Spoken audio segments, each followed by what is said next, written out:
subsidized fertilizer, the production has been very high. Now we have a lot of production. Sasa tunauza vile tulikuwa tunauza mbeleni at 100 shillings. Now we are selling at 70 bob. Sasa tunaona umetufanyia vizuri. So kwa wale wanunuzi sasa bei imekuja chini. Bei iko chini kwa nju tunauzia na 10 bob. Kama mbili hivi 10 bob. Mbili ni 10 bob. 10 bob.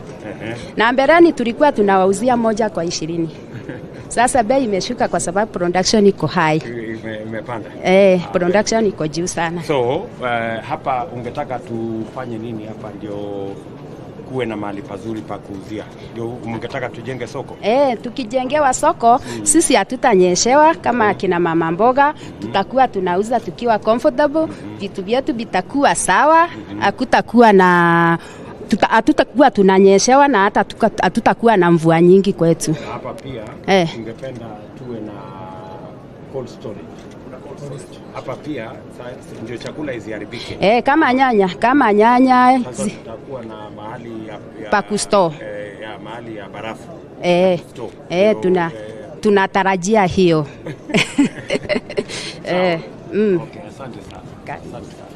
Habari mama?